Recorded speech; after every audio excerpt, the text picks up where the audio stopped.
erinnya erya Mukama ow'amagye ku lusozi Sayuuni. Ekigambo ekyo ky'olaba ayogedde mu lunyiriri ekyo kwe kulokoka kati kwolaba okuli wano. Nti ekiseera kigenda kutuuka eggwanga lyonna bwe ligenda okuba ng'erifunye omusujja ogw'okulokoka. N'ekiweebwayo kigenda kuleetebwa abantu ab'eggwanga eri Mukama Katonda omukulu ow'eggye ku lusozi Sayuuni. Era Katonda agenda kikkiriza. Kyova olaba obulokole teri abusomye, teri abuyinamu diguli, teri abuyinamu diploma, naye nkukakasa buli alokoka Katonda amweraga nti mulamu.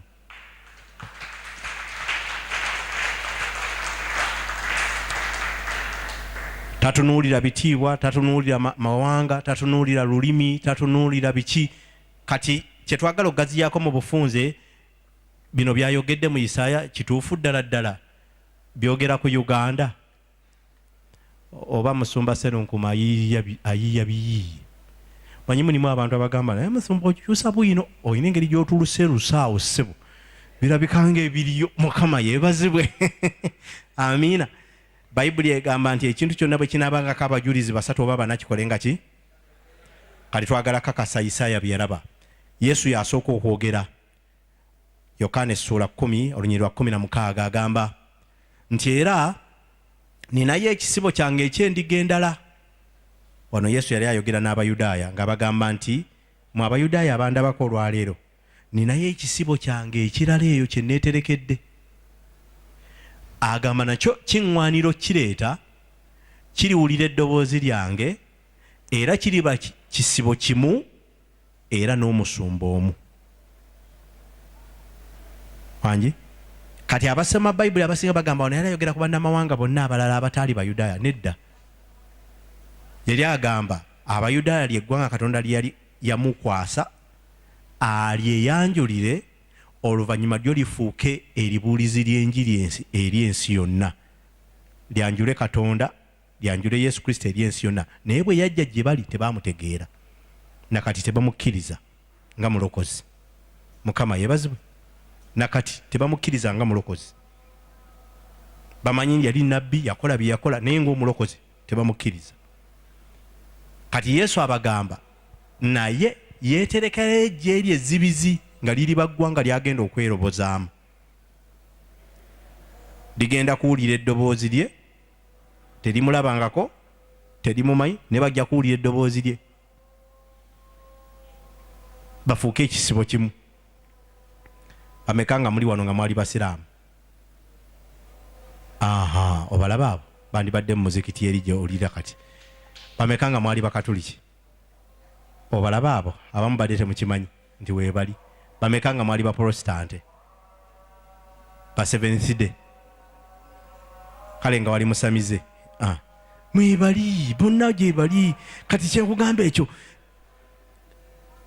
bonna baawulira ddoboozi. Kati wano ffenna tuli kisibo kimu. Era ekitutuuziza wano si Musumba Kiganda, si ki, ffenna ekitutuuza wano musajja ali ogwo bamuyita Yesu. Mukama yeebazibwe. Ayongedde n'akugamba wano akakanyiriri Yesu yayogera. Yesu addamu n'ayogera wano. Yesu n'abagamba nti temusomanga mu byawandiikibwa nti ejjinja abazimbi b'ensi eno lye baanyooma Abayudaaya lye lifuuse ekkulu ery'oku nsonda. Ekyo kyakolebwa Mukama Katonda era si kyakyewuunyo mu maaso gaffe. Akanyiriri akanamu 3 kagamba n'olwekyo mbagamba mmwe nti obwakabaka bwa Katonda bumaze okubaggyibwako era buweereddwa eggwanga limu. Ekigambo ekigamba a nation kitegeeza waliyo eggwanga eddala limu ku nsi. Eggwanga eryo nga si Isirayiri. Munfuna bulungi? Katonda lyeyerobozzaamu lyagenda okuwa omulimu ogw'okukulembera erigenda okubala ebibala eby'obwakabaka bwa Katonda nga si Isirayiri. Kati omuntu omulala ajja kugamba nti eggwanga eryo ggwanga kinga tulaba tulina amawanga amalala ageraze kati nga Katonda agakoleddemu nnyo nga Amerika nga wa. Mukama yeebazibwe. Katweyongereyo mu maaso. tugenda kunoonya eggwanga erimu lyayogerako. Baluumi sura 10 awe twagala okwawulira amawanga amalala gonna tulabe eddala oba eggwanga lyayogerako lyeryo. Baluumi 10 akanyiri 18 paka kwa 21 agamba nti naye tebawuliranga weewaawo eddoboozi lyabwe lyabona ensi yonna n'ebigambo byabwe ne bituuka ku nkomerero z'ensi. 18 agamba naye Isirayiri temanyanga. Musa ye yasooka okwogera. Ani yasooka okwogera? Oli Yesu yabadde ayogera ng'omujulizi. Kati Musa nga ne Isaaya tannabeerawo yasooka okulagula ku Uganda. Yalagula atya? Ng'agamba Abayudaaya nti ndibakwasa obujja nga nkozesa abo abatalibeera muntu omu, era nga nkozesa eggwanga eryo eririba sirusiru ndibanyiiza. Owulira ebigambo ebyo? Musa alagula eri Abayudaaya mu bigambo bye yasooka okwogera n'agamba nti mu nkomerero eyo mu Abayudaaya Abebbulaniya ngenda kubakwasa obujja nga nkozesa abo abatalibeera muntu omu. Akyo kyayise no people, kitegeeza nti bantu si bantu bamu. So Abayudaaya bayogera olulimi lwa Yesu, bali kika kimu, yali famire emu, obwajjajja bumu. Naye kati Uganda n'Amerika kwe twagala okulonda, Mukama yeebazibwe. N'Amerika si ggwanga limu, kyovola bagiyita United States, Mukama yeebazibwe. Eriyo abantu abamawangawanga abalala bangi nnyo, Mukama yeebazibwe. Ne Uganda nayo eyina amawanga agagirimu ge baagatta awamu ne bakola United Uganda, miganda myegeekerezo mangi. Banyankole, Batoolo, Baganda, Bakakwa, Bakyoli, Balango, Bakalamojja, Bakiga, Bagisu, bonna bagatteko 5 mu Amerika, bonna bali wano, Mukama yeebazibwe. Naye ekigenda okujjamu Amerika wano agambye nti eggwanga lino ligenda kubeera siru.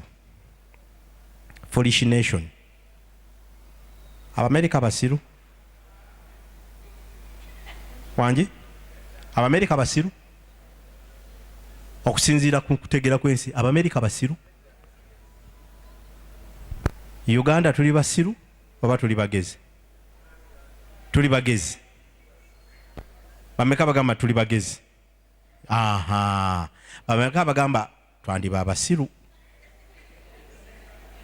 Bameka bagamba simanyi oba tuli basiru oba tuli bagezi.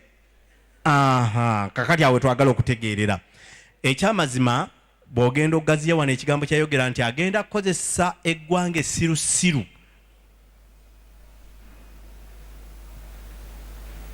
Kituufu ku Uganda. Lwaki? Mu nsi yonna nabagambye ngezaako kudifayiningira Uganda olwaleero. Ly'eggwanga erisigaddewo abantu balina obwannannyini ku ttaka. Naye kimanyi tulinga batalina? Nti nalina mayiro 10 nkukakasa nga bajjajjabe baazimwana kati bwe zikyali. Tekuli kwadde ennimiro ya lumonde wadde ya mwogo. Uganda ffe tulina ettaka wootateeka kigimusa kyonna. Naye kimanyi nti mu Uganda mulimu abafa enjala. Enkuba etonnya okuva January paka December, nti ne musana waakiri Katonda atonyesaayo enkuba. Naye kimanyi nti era tetusiga. Uganda kumpi buli kyalo kiriko omugga kwe bakima amazzi ag'ensulo, waakiri bandifukiridde. Naye kimanyi nti era tetukikola. Uganda buli kyolaba ekyakiragala ddagala. Embuzi zirinoga, embwa zirinoga, ente zirinoga, ne zejjanjaba tezigenda mu ddwaliro. Ffe eddagala eryo tuliyitako ne tulinda amakerenda abazungu ge bagenda okuleeta mu malwaliro paka nga tufudde. Uganda tulina buli nsulo weeri amazzi ogajjayo butereevu n'oganywa n'otafuna buzibu. N'okimanyi nti kati twagalekawo tugula mineral water. Uganda tulina ennyanja eddirira esinga obunene mu nsi yonna fresh water. Nkukakasa nti ne mu masomo ge tusoma ennyanja eyo ebyobugagga ebigirimu tetubisomangako. Nti n'olwaleero mu mulembe gwa kompyuta eryato erikoleddwa mu Uganda lya embaawo 3 lye litambuza abantu ku nnyanja. tetusobola kukola lyato lyenkana baasi gaso ezimba ery'ekyuma ne tuliteekako erisaabaza abantu nga liko tetuliina mu magezi gaffe lyambaawo mu mulembe gwa kompyuta. Eggwanga ddamba tetulina wadde ennyonyi eyaffe eya gavumenti. Eggwanga ddamba okimanyi nti olulimi lwe tukulembeza lugwira tweyazika lweyakise lupangisa oluzungu miliyoni 40 ez'abantu olulimi lwe tukozesa okubeera nga tuwuliziganya nti osanga abantu baggwanga limu naye nga bayomba mu luzungu nti omukulembeze atufuga miliyoni 4 tumukkiriza ng'amaze tukakasa nti asobola kwogera luzungu otukiikirira ku nsonga ez'eku kyalo.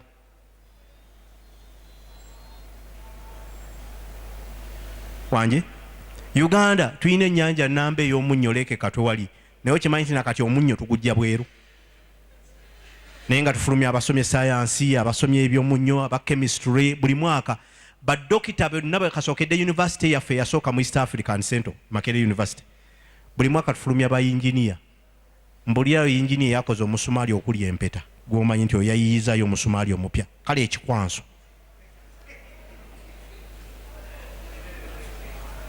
mbulirayo dokita okujjako dokita Saliyafa n'eddagala lye ery'ekkerenda Mariandina eyakoze ey'ekkerenda eddala gw'omanyi mu Uganda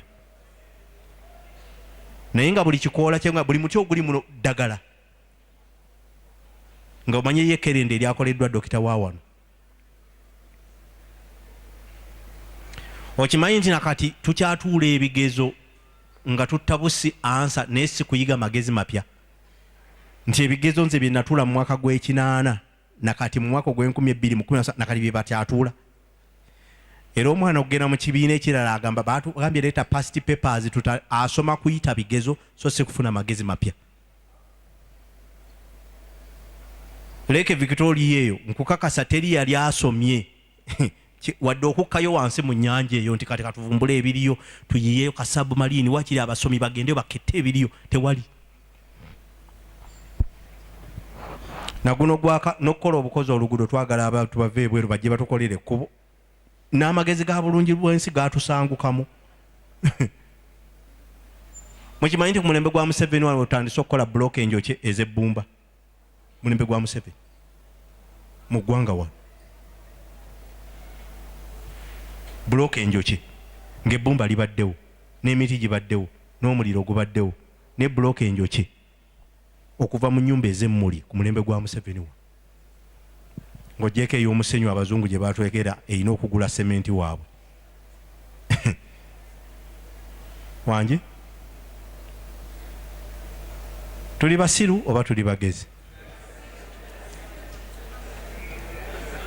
Ffe tulina ekirombe ekiddirira ekirombe ekisinga obunene ekya golodi mu Uganda kiri Kalamojja wali.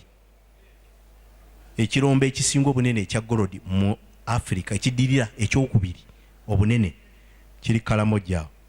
Naye nkukakasa abakalamojja batuula ku golodi bwe bati naye ng'ebirooto bye baloota bagamba senga tutuuka etteesaawo ne tukwata ente ezo ze tulengera ebyo bye baloota nakati bakyayita bwerere batudde ku golodi. Nti nkukakasa ti ne mu masomo ge tusoma tebasomesa golodi. Mu masomo ge basomesa tetusoma amafuta ge tuyina ge twakavumbula. Aga masomo gandi badde gatandikira mu primary kuba ebyobugagga bye tuyina nga bwe tusoma carpentry nga bwe tusoma buli kyabugagga kye tuyina amasomo gaakyo gandi badde gatandikira mu primary. Era kati amakolero agazze wano gandi badde mu mateeka ekkolere oba livudde bweru erina obukengufu nga liteeka okubaako wingi oba ekitongole oba department etendeka Abannayuganda okuyiga ebya factory eyo byekola nga tetuyise na makerere butereevu nti erina okubaako tekiniko yetaddewo okuyamba abantu bano. Njagala okugereza senga abavuga taxi bamalanga kusoma taxi mu ssomero ani yakola emipiira gya taxi ani yakola amataala entebe zino ani yazidesigninga olwo ne balyoka bagamba kwata permit. Senga tulina abatutambuza mu Uganda bano abakuba akawunga wano ab'ebyuma bino ebyekatwe bino senga twalinda makerere kino ekyuma kiriko roota kiriko mota ani yagikola erina waya mmeka ebyo n'otuula ebigezo n'ova ku mota n'ogamba kati eno hama roota eriko ebikuba ennyondo ebikuba bimeka babikola mu byuma ki notta ebigezo n'olyoka okuba akawunga senga tuli emmere kyenkugamba ekyo.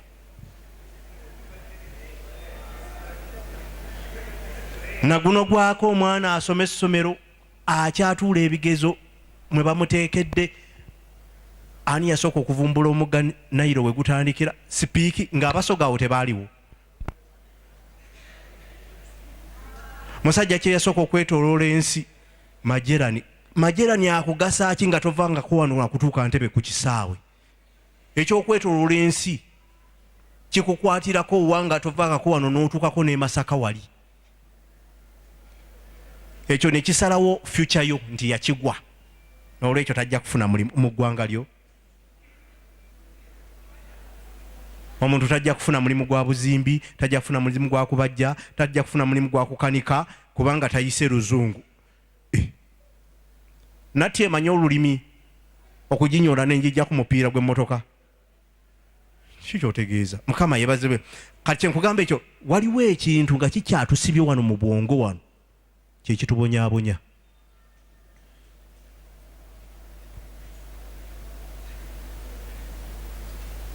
Naguno gwaka kuva Abazungu lwe baatuleka emmwanyi we baagireka mu magezi gonna ge tufunye nkukakasa tukyagirima ne tugikungula ne tugikaza ne tujjako akakuta ne tugibaweerezanga emmwanyi nnamba bo ne bateeka buteesi ku lusaniya ne basiika ne basekula ne balyoka batutoolerako bwafukiro ate ne batukuza museere emmwanyi eyaffe okusiika obusiisi n'okusekula ne batuseera kukusiika obusiisi ne tusekula pamba nkukakasa nakati teri Munnayuganda asobola kukola wuzi mu pamba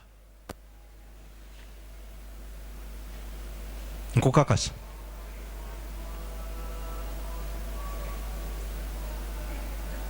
Ensozi eza sementi ze tulina teri Munnayuganda asoma koosi ya sementi engeri gye bamukolamu byonna bya Bazungu biri wano Kirembe Mines bamuleka awo teri asoma ku sementi nakati Bazungu be bamukolamu ssente owaffe. Kati bwe tusibuka amaaso okugamba tulina n'amayinja kati abaana abagezi bo batandise okugasala ab'Emakerere bo bakyasoma njazi mu bitabo abalala bo batandise okugakomola ne mashini bakutandise okukola tayiro bali ku nguudo beekatwe ab'Emakerere bakyali mu bitabo kozi lino enjinja baliyita batya omuzungu yali tuuma ki ebyo bye tulimu Mukama yeebazibwe.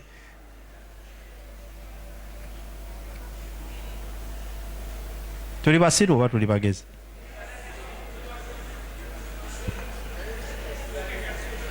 Naye ng'ekyamazima kiri nti obusiru bwaffe kamalirize kubanga njagala kumaliriza Uganda tugimalirize. Agamba obusiru bwaffe Katonda abutegeserwa akaseera. Lwaki kubanga mu Bayibuli agamba ngenda kulonda ebisirusiru okuswaza ebigezigezi ebyensi. Amina. Ngenda kulonda ebinafu okuswaza ebyamaanyi. Ekyo Katonda yakitegeka lwaki? Kubanga ekyamazima senga mubadde bagezi temwanditudde wano. Kyetaagisa muntu musiru aleke emirimu gye n'edduuka ze n'aziggalawo n'ajja awuliriza bino bisitoole byenjogera.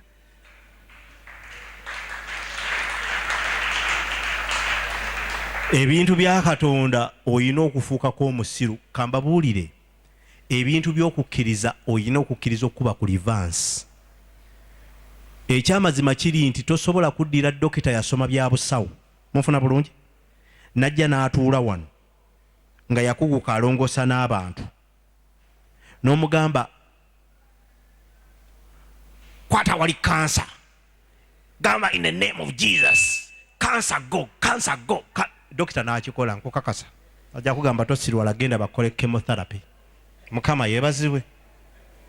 Tosobola kuddira muntu yasoma byanfuna ng'abinamu ne degree ne masters na biki n'omugamba teka emikono gyo mu nsawo tandika okuyita dola nzitwala zizino zijja eyasoma ebyenfuna akola mu Bank of Uganda n'ateeka emikono mu nsawo n'ayita $, ne paundi ne euro zijje mane kaamu. Kyetaagisa musiru okukola ekyo.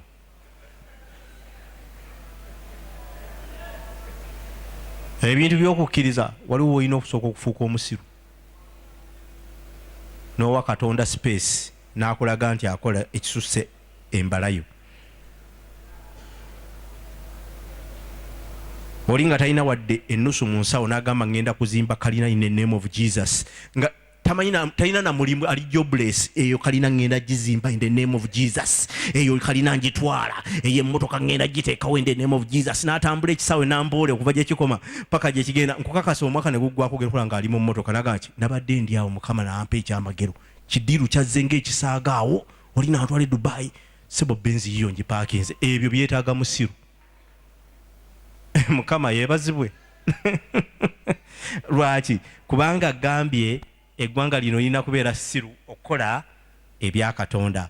Ayongedde n'akugamba naye Isaaya aguma n'akomawo nga wa buvumu omulundi guno n'ayogera nti laba nazuulibwa abo abatannoonya era n'endagibwa eri abo abatambuulirizangako. Isaaya akomyewo wano okakasa nti bannange biri bye njogedde eri na wano ngenda kuvumbulibwa abo abatannoonyerezangako era abatambuuliza kummwe ng'olina diguli gye wafuna olokoke wanika omukono oganze nanoonyereza nembikula ebitabo. Wanika omukono ng'okujjula omwoyo olina wewakuguka mu kubikkula Bayibuli n'ozuula mwoyo mutukuvu. Ekyamazima ffenna abali wano oba oli mulokole, obulokole bwakugwiranga musujja. Toyinza kuŋŋamba nze nakola appointment ku nnaku z'omwezi bwe ziti omwaka bwe guti omwezi bwe ngenda okulokoka nga wakikola wanika omukono. Tokiraba kyekino kyayogeddeko nti abaavumbula Katonda baali tebeetegese namuvumbula. Kyova olaba ffenna bali wano Yesu tetumulabangako, tetumumanyi, tetuminako kakwate, era Katonda n'amala avaayo naga nkakasa Yesu gwogoberedde emyaka gino 2 oba 10 omukakasa omumanyi. Bangi ffenna tuyinza oga ffenna tutambulira mu kukkiriza. Mukama yeebazibwe. Amiina. N'omusumba yennyini oyinza oga yali akulabikiddeko ebbanga ly'otutuuziza wano mu kisenyi agamba ekyamazima nange ebintu byakukkiriza. Musajja tandabikirangako naye akola. Mukama yeebazibwe. Amiina. So kaakati kyenkugambye ekyo nti tetumubuulirizangako naye akugambye naye eri Isirayiri ebbanga lyonna yagolola emikono gye eri eggwanga eryajeema eryayagalanga okufuna obufunyi okuva gy'ali. Nga bo baagala watukoledde emigaati jangu oddemu otukolera emirala. Twalidde ebyennyanja twagala otwongere ebirala. Mukama yeebazibwe. Twakulabye ng'ozuukiza abafu n'abaffe baafa jangu obazuukize. Ebyo bye baayagalanga ebyo.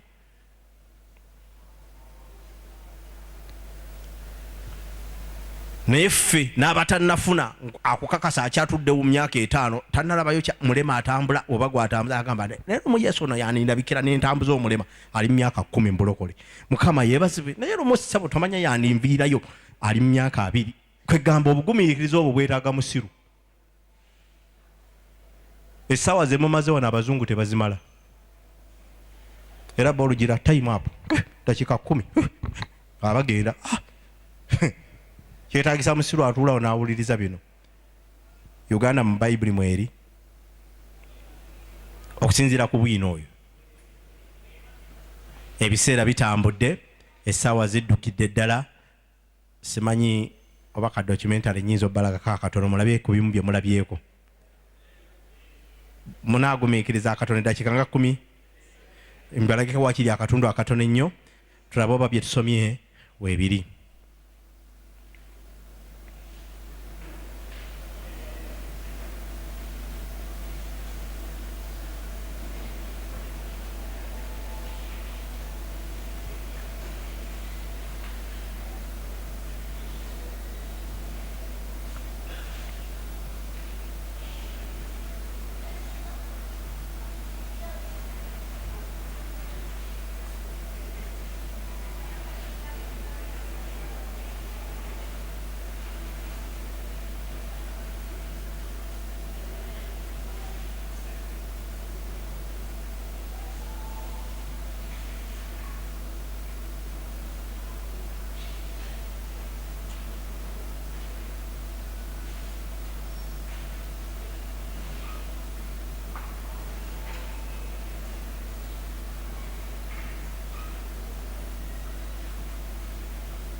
embeera bwe yatambula ng'olutalo lunaatera okuyingira ekibuga. Ebimu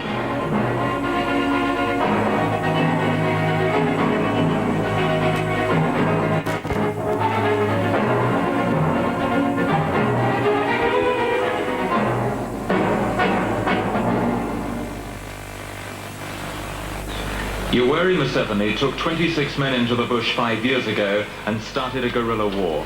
2 months ago, he became Uganda's president. Change a society which had become a slaughterhouse.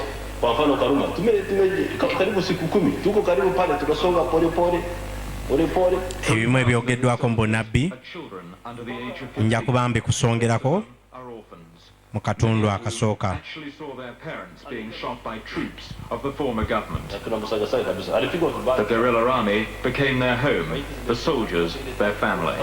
Abaana abato be baali mu ggye eryo nti omulaba yalizikiriza mu ngeri ennyangu. These children have been especially receptive to Museveni's teachings on discipline and respect. But they are old for their years, earnest and serious-minded students of war, for whom killing the enemy is a righteous crusade. They are diligent soldiers, often to be found struggling to improve their efficiency with an automatic rifle.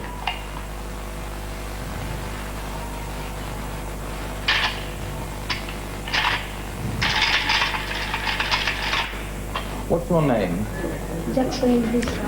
Ayo yali video tape naye ejja kutereeramu katono awo maaso. How long have you been in the army? 2 years ago. Why did you join the army? I joined because they killed my grandfather and my mother. Who did that killing? Those animals. What job do you do in the army? Job. I shoot enemies and fighting. Have you actually shot any of the enemy? Yes. Can you tell us about that? How did that happen? Yes. How did you shoot the enemy? I killed him. I killed the enemy. Did you see the man you killed? Yes. How did you feel about that, killing him? I feel happy because I have killed an enemy who kill people.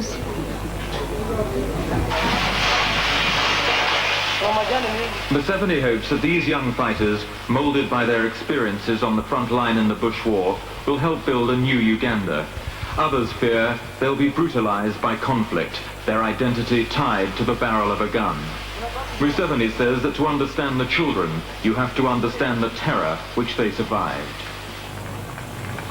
The dictatorship of Idi Amin remains infamous for its butchery. Oyo Idi Amin, abatamulabako Idi Amin, original. Over 1 million Ugandans were killed before he was overthrown in 1979. Amin had strutted before the world, bedecked in medals, engaging in monstrous buffooneries. The members of the Defense Council and the entire people of Uganda consider me I am the conqueror of the British Empire.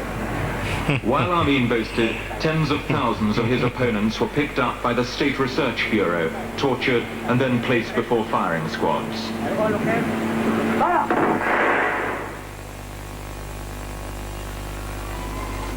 After a series of weak governments, Milton Obote, original, returned from exile. His supporters, who had been persecuted by Amin, were jubilant. But faced with a guerrilla war, Obote was to create a terror worse than Amin's.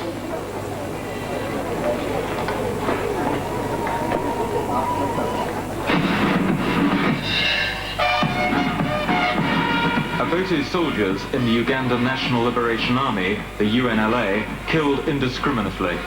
Last July, this army overthrew Obote, but they continued the killings until Museveni recently seized power.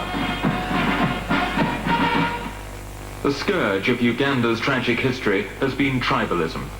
For the 5 years that Milton Obote, himself a northerner, was most recently in power in Kampala, he relied on an army, the UNLA, which was almost exclusively recruited from the northern tribes. It was from an area called the Luweru Triangle to the northwest of the capital that the NRA launched its campaign to overthrow Obote's regime. The tribe that lives in Luweru, the Baganda, were to suffer one of the most vicious counter-insurgency campaigns ever. The Luweru Triangle is still strangely silent, weeks after the former government soldiers were driven out. There are only ghost villages, desolate places where every building is damaged, where everything, even window frames, have been looted. This was once the market garden of Uganda, from where the capital got its produce. None of the land today is under cultivation. 750,000 people used to live here. All of them either fled or were killed.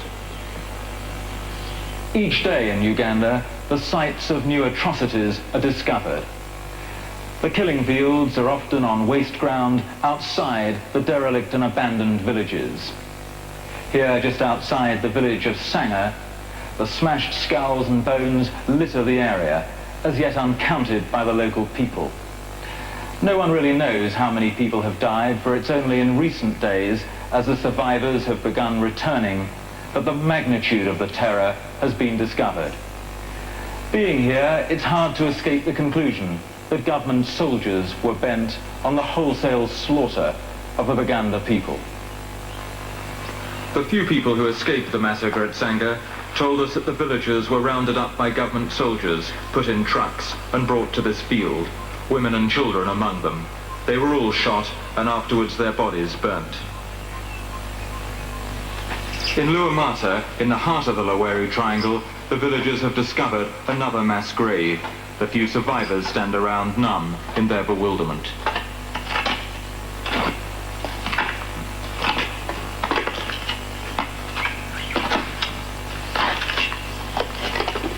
The skulls and bones of 700 people have already been found here, but 5,000 more are thought to have disappeared.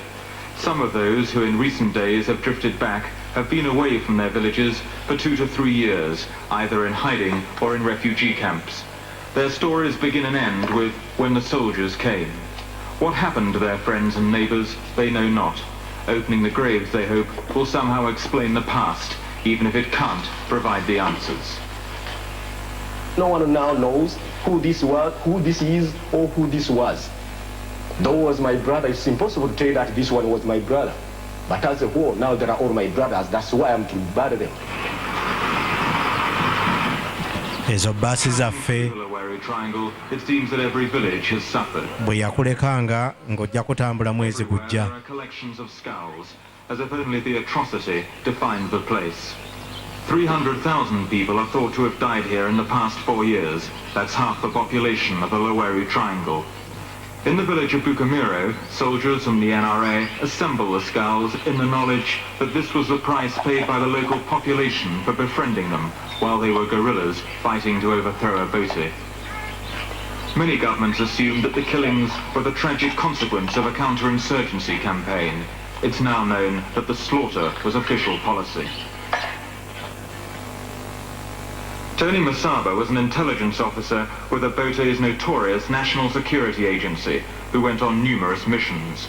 In 1983, he says, as the NRA's attacks increased, the decision was taken to clear the villages. Normally we used to move in a single file, and going we could find some civilians mixed with some gorillas having some drinks. When they used to see us, they could run away, and there we ordered to fire. So you would just shoot them? Yeah. Did this include women and children? Of course, because normally in some cases the gorillas were not putting on uniform. They were putting on civilian clothes. So we didn't know who was a gorilla and who was not. That's why some soldiers got orders to shoot anybody they see in such an area. And in these villages, would everyone be killed? Yeah. They used to kill everybody because we heard that when the NRA went, they were recruiting boys of 8 years old, and among them also housewives. So we didn't know who was a gorilla and who was not. So you would just kill them? Exactly.